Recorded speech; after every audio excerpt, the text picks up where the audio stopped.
Ibihe byiza ku bakunzi bacu aho muherereye hose.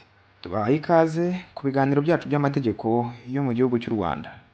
Uyu munsi tugiye kuganira ku itegeko rigenga abantu n'umuryango. Reka dutangire twibaza iki kibazo. Ese ishyingirwa ryemewe n'amategeko ni irihe? Ingingo y'195 y'itegeko nomero 71/2024 iteganya ko ishyingirwa ryemewe ari ugushyingiranwa ku mugabo umwe n'umugore umwe, bikorewe imbere y'ubutegetsi bwa leta kandi ku bushake bwabo bombi. Ni ukuvuga ko amategeko y'u Rwanda yemera ishyingirwa rya monogamiya. Ushobora guhita wibaza uti monogamiya ni iki? Monogamiya ni uburyo bw'ishyingirwa aho umuntu umwe ashakana n'umuntu umwe gusa. Mu yandi magambo, umugabo ashakana n'umugore umwe mbere y'amategeko y'u Rwanda, naho umugore umwe nawe ashakana n'umugabo umwe mbere y'amategeko y'u Rwanda. Nawe ushobora kugira uwo ashyingiranwa nawe wundi mu gihe ishyingirwa rya mbere rikiriho. Ibi ni byo bita monogamiya mu mategeko y'u Rwanda. Iri hame rigaragara mu ngingo y'195 y'itegeko nomero 71/2024.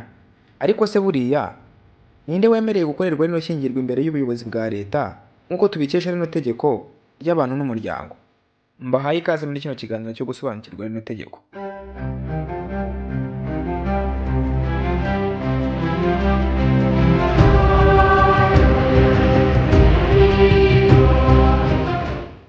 Persons and family law means the body of the law that governs individuals and family relationship.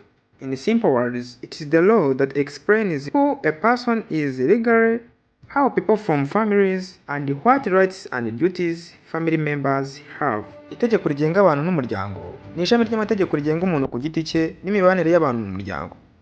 Mu magambo make, persons and family law ni itegeko rigenga abantu, ishyingirwa, abana, umuryango, ubutane n'ibindi bibazo birebana n'umuryango. Reka noneho twifashishe rya tegeko ry'abantu n'umuryango turebere hamwe imyaka igenderwaho kugira ngo umuntu abe yemewe gukorerwa ishyingirwa imbere y'amategeko y'u Rwanda.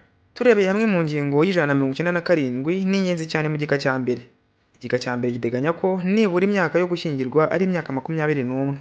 Ariko mu gika cya kabiri giteganya ko umuntu ufite imyaka nibura 18 ariko atarageza kuri 21 ashobora gusaba uburenganzira bwo gushyingirwa ku mpamvu zumvikana, abisabye mu nyandiko ku mwanditsi w'irangamimerere ku rwego rw'akarere.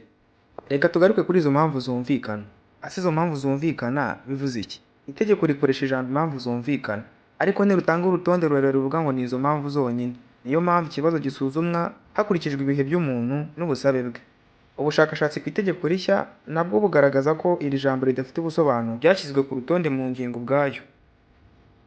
Ikintu cy'ingenzi cyane, kuba umuntu afite imyaka 18 ntibivuze ko ahita yemererwa gushyingirwa. Nta yandi mananiza. Ku myaka 18 kugeza kuri 20 ni uburenganzira budasanzwe, naho umwana uri munsi y'imyaka 18 we ntabwo byemewe gushyingirwa mu mategeko. Banagufashe wamushatse bagufunga imyaka myinshi cyane. Mwari muri kumwe nanjye Kwizera Wilson, nzagaruka tuganira ku bintu bijyanye na divorce cyangwa se gatanya.